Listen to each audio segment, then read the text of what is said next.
Hi, I'm Jennifer Dornbush. Welcome to Forensic Fridays. And today we are at the Fremont Municipal Airport in Fremont, Michigan. And we are here because I want to tell you about my very first death investigation. It happened here at the Fremont Municipal Airport and I was 10 years old. And what happened was there was a twin engine plane that went down on a Saturday night. It was kind of in the spring. It was a very foggy kind of night. So my dad got called out to investigate the scene here at the airport, and of course it was dark, it was foggy, it was hard to see things. The police, they lit up the area the best that they could, and he, recovered the bodies and did the best that they could under the circumstances. So then he wrapped up the case, brought the bodies to the hospital, or what was left of them, and the next morning, Sunday morning, and we all get up and we get dressed for church. We go to church as was our custom, and after church my dad says, before we go home, I'd really like to stop by the airport and just take a look. Now that it's light out, it's a sunny day, I want to just take a look at the accident scene again. So we drive over here to the airport, and we stop, we pull over, and my dad gets out and he says, "Hey girls, why don't you come with me?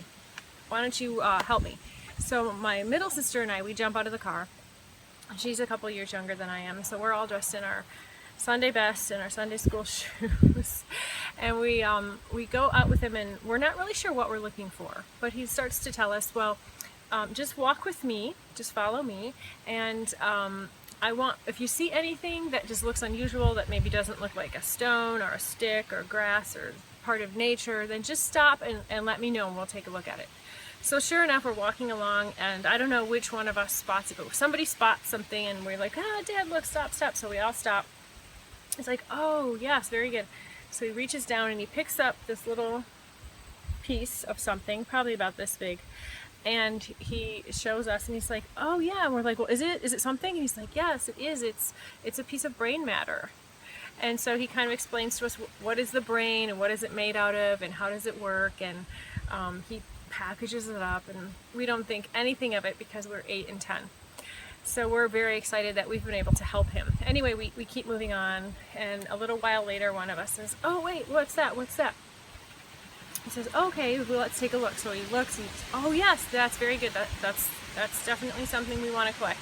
So he puts it in his hand, and it's very tiny again, and we're like, well, what is it? And it's kind of a whitish gray, and he's like, well, that's a piece of skull.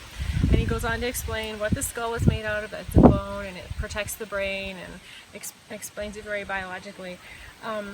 So yeah, we continue on. That's all we found actually that day, but that was our first experience at investigating a death. And so again, that's just a little peek into my forensic background, my forensic home, and thanks for joining, and we'll see you next Friday.